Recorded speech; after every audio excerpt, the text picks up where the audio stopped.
nuevamente teniendo el placer de invitar a Javier Ayala Sartre, director del C807 El Salvador y presidente de ASAC, habiendo realizado tantos eventos, no solo reales, sino también virtuales, y justamente uno que conoce a Javier, hablando de un tema que es la innovación y el paso a paso, y hablando sobre todo de un tema que a mí me encanta, que es Kaizen. ¿Cómo estás, Javier?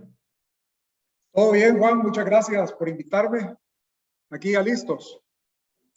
Qué importante encontrar en nuestros sectores esto de hablar sobre innovación, porque vuelvo, la paranoia hacia el cambio lo único que nos hace es congelarnos, y en esto nos genera la posibilidad de conectarnos y empezar a hablar sobre cómo la empresa puede llegar a lugares que ni nosotros mismos los directores creemos. Correcto. Sí, este tema a mí me apasiona, es la mejora continua. Creo que uno debe de luchar por ser mejor cada día y eso transmitírselo al negocio, desde luego. Y esta metodología japonesa del Kaizen es precisamente eso, ¿verdad? Es un método para estar continuamente haciendo pequeños cambios que nos van llevando a que al final el resultado sea enormemente diferente del que pudiera ser si no los hiciéramos. Y qué importante en esto de el coaching personal y la marca personal, esto de todos los días tener estos hábitos potenciadores, ¿no? Esto que hablamos siempre del desafío de que Netflix, de que Disney Plus no nos coman, no nos saquen el tiempo y nos dejen enfocarnos en nuestros deseos y nuestros logros, ¿no? Correcto. Ahora, bueno, dicen que el ser humano tiene más libertad que antes, más opciones, ¿verdad? Tenemos la libertad de elegir lo que queremos y eso hay que saberlo administrar porque puede decirte por el lado de que te envicias, digamos, con temas que no te van a dar ningún beneficio al final, o puedes irte mejorando pues y construyendo y tratando de hacer mejor pues cada día, ¿verdad? Que creo que es lo importante. Excelente, excelente. ¿Querés empezar con la presentación? Claro que sí, empezamos.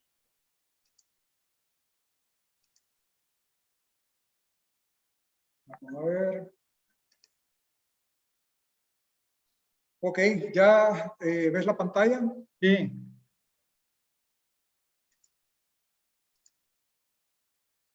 Ok. Pues ahí estamos. Esto es Kaizen para la empresa logística. De eso vamos a hablar. Bueno, primeramente, ¿qué es el Kaizen? ¿Verdad? La palabra tiene dos conceptos que están mezclados. Uno es Kai, que quiere decir cambio o la acción de enmendar, y el otro es Zen, que se puede traducir como bueno o beneficioso. Esto está íntimamente ligado a la filosofía de Lean, que en inglés es magro, ¿verdad? Sin grasa, y que en el ambiente empresarial se entiende también como sin desperdicio, es decir, le vamos a quitar todo lo que no es esencial al proceso para quedarnos solo con lo que en realidad aporta valor. De eso se trata.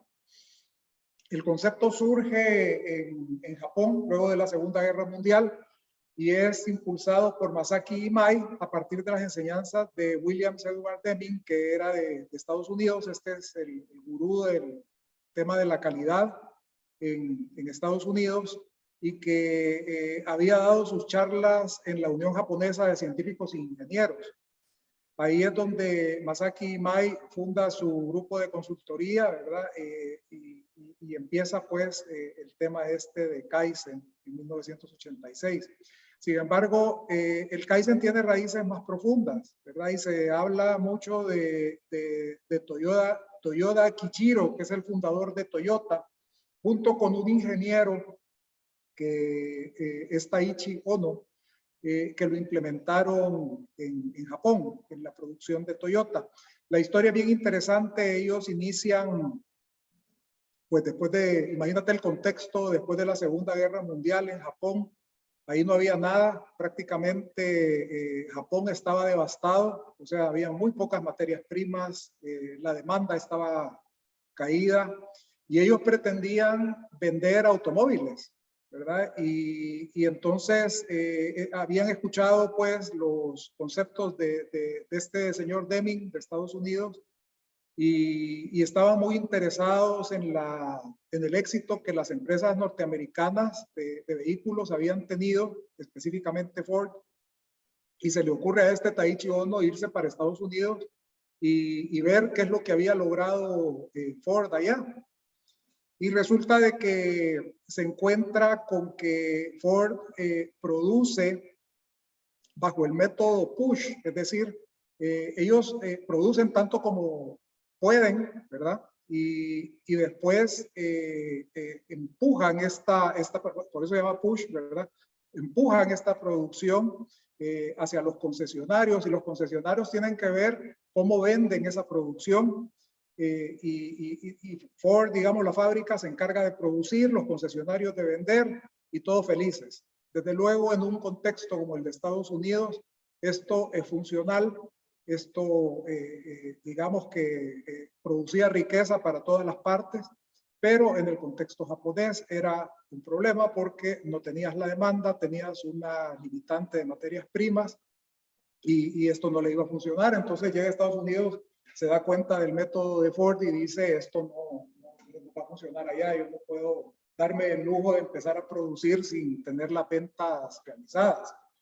Entonces, estaba el hombre muy preocupado y desilusionado pues, por lo que vio allá. Se da la vuelta por un supermercado y se queda viendo cómo funcionan los supermercados en Estados Unidos y se da cuenta de que inmediatamente vendían un artículo.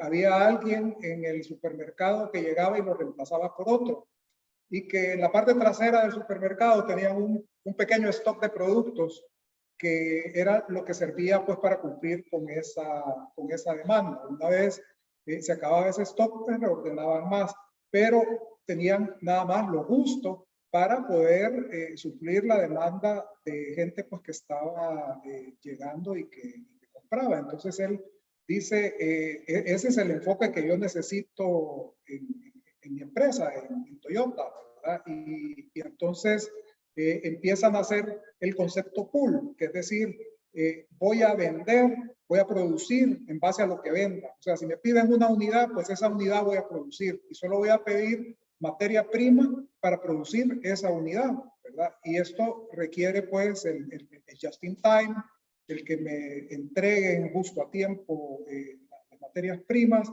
en no tener un exceso de inventario, sino que solo lo justo, ¿verdad? Y esto pues es una eficiencia muy alta, ¿verdad? Y esto es lo que se conoce pues actualmente como el sistema de producción de Toyota actualmente y que es tan exitoso. Entonces, este tema es muy interesante y es lo que vamos a entender, pues, cómo funciona, digamos, en una de las partes, porque el tema es un poquito más amplio, pero por el tiempo vamos a reducirlo.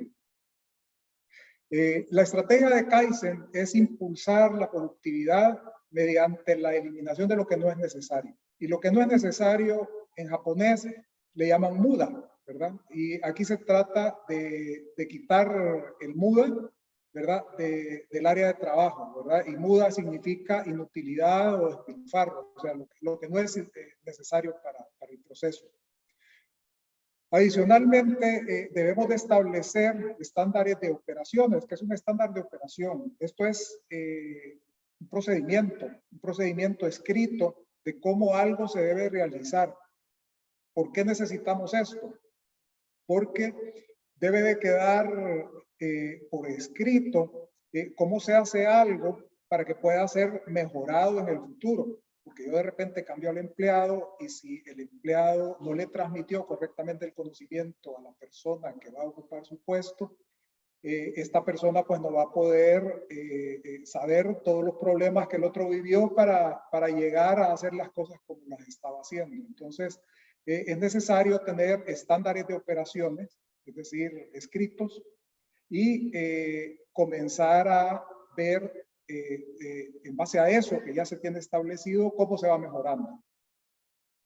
La idea de esto es crear un equipo de personas que estén constantemente viendo los procedimientos o viendo estos estándares de operaciones para ver en qué manera se pueden mejorar, ¿verdad? El equipo de personas debería de ir viendo qué oportunidades hay para hacer pequeños ajustes que al final nos lleven a generar grandes mejoras, ¿verdad? Y de eso se trata el tema.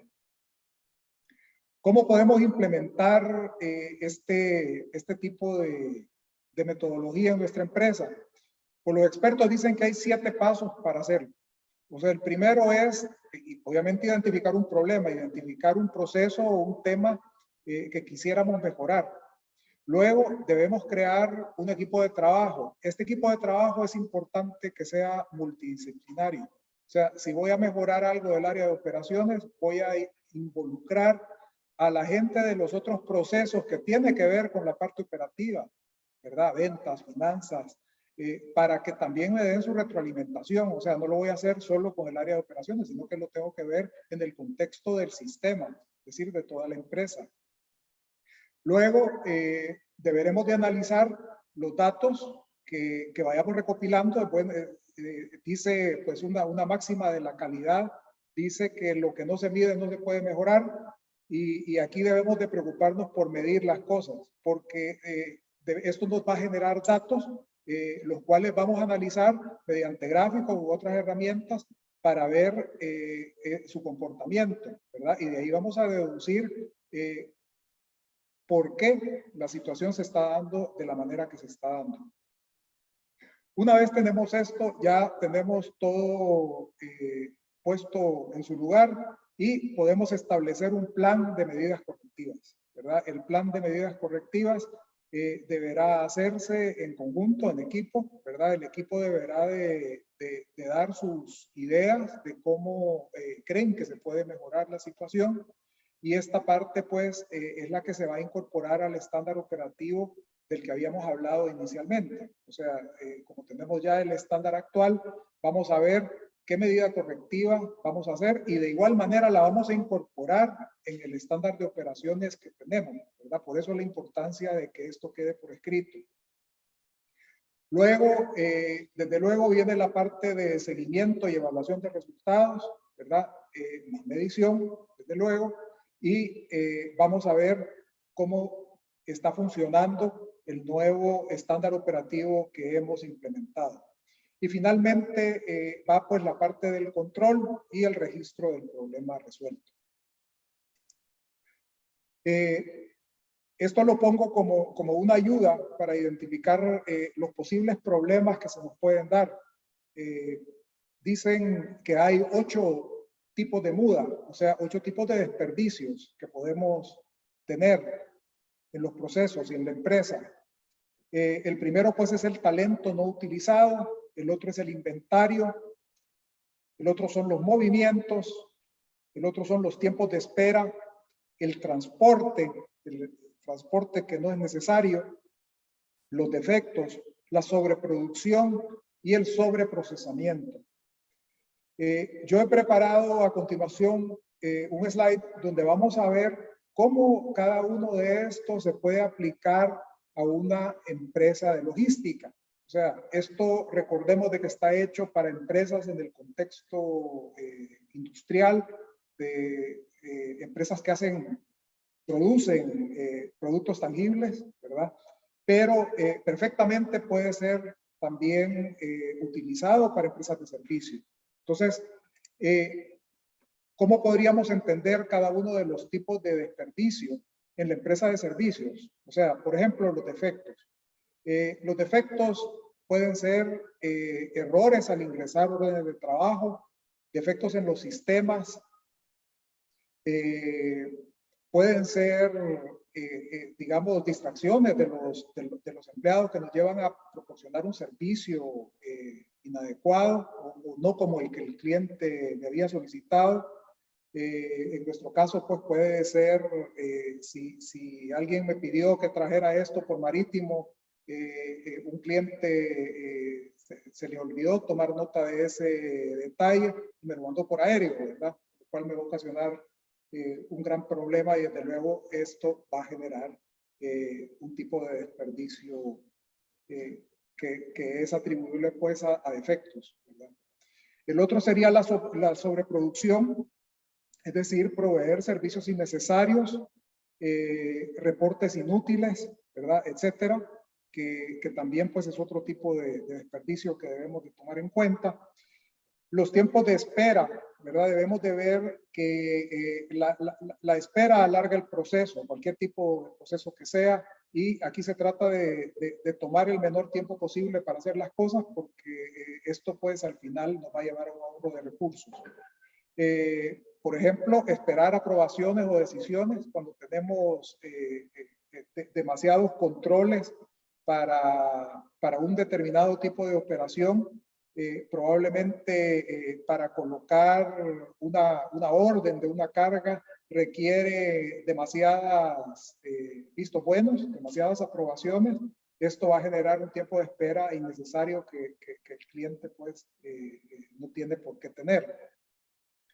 Luego, la parte del transporte, esto se refiere adentro de la empresa, ¿verdad? Sobre todo, y esto es, por ejemplo, intercambio de datos entre grupos. Puede ser de que me toque desplazarme, digamos, para sacar una fotocopia, para ir a pedir una autorización, para utilizar un equipo. Este transporte debe ser analizado y debe ser acortado en la medida de lo posible, ¿verdad? Porque al final está relacionado con el anterior, que es los tiempos, ¿verdad? El otro es el inventario. ¿Cómo podemos tener inventario en exceso? O sea, y aquí va todo lo que no es indispensable para el proceso. Órdenes de proceso atrasados. Hay muchas empresas que tienen un exceso de archivos, están archivando cosas por años y esto te genera cajas, digamos, adentro de las oficinas que te evitan pues el poder encontrar las cosas rápidamente porque tienes simplemente demasiado, recursos inutilizados, etcétera, ¿verdad? El otro son los movimientos excesivos para procesar datos o navegar en el sistema. Si el sistema requiere, digamos, muchos pasos para ejecutar una operación, esto le va a quitar al final tiempo y es un tipo de desperdicio también. El sobreprocesamiento, es decir, el reingresar datos en varios sistemas. En muchas ocasiones nos toca esta duplicidad de que tenemos varios sistemas y nos toca ingresar en este sistema la información, en este otro sistema y luego nos toca encima meterlo en la nube del cliente porque necesita estar informado, ¿verdad? Estamos ingresando 3 veces la misma información y esto pues también es un tipo de desperdicio que deberíamos de tomar en cuenta. El otro es tal vez el menos común y es el hecho de no utilizar el talento de los empleados. Esto puede ser fallas en la comunicación o el hecho de entrenar inapropiadamente a la gente, de no darles la inducción apropiada, va a generar que los empleados no actúen correctamente, no sepan hacer los procedimientos y esto nos va a traer costos y tiempo, ¿verdad? El otro puede ser también no darle las herramientas adecuadas. Si le doy una computadora vieja que se tarda mucho en arrancar, que se traba constantemente a alguien, esto le va a generar problemas y me va a generar problemas a la larga en el servicio que estoy prestando. Así que así las cosas, esto es lo que tenía para ustedes ahora. En otra ocasión podríamos ver lo de las 5 S, que es un tema también muy importante y muy relacionado con esto. Gracias, Juan, por el espacio. Justamente el último punto es el que dispara, ¿no? Esta reunión o esta presentación, que es lo que estás leyendo vos acerca de la innovación continua, ¿no? Contame un poquito la visión que tenés vos sobre esto de los pequeños talentos de la empresa, que también generan la visión del futuro, ¿no? Porque justamente hablábamos el otro día de un pensamiento de Bill Gates que es la paranoia empresarial, ¿no? Este miedo de qué es lo que viene, cómo anticipar lo que viene, los ataques que el sector está sufriendo y cómo poder correr detrás de ese conejo, ¿no? Correcto. Mira, yo creo de que uno en el rol de empresario debe instruirse constantemente, debe tratar de estar viendo siempre ideas nuevas, porque la única constante en los negocios es el cambio, ¿verdad? Y como tú bien dices, si no nos actualizamos, si no estamos pendientes de qué viene y de qué se está haciendo, nos vamos a quedar ahí, ¿verdad? No vamos a lograr ir al ritmo de la competencia. Javier, muchísimas gracias. Espero vernos en vivo pronto, no virtualmente, así te puedo dar un gran abrazo y tener esas charlas sobre conocimiento que tanto me gustan. Nos vemos en El Salvador o en Miami o en Hong Kong muy pronto. Gracias por tu tiempo. Excelente, gracias, un abrazo.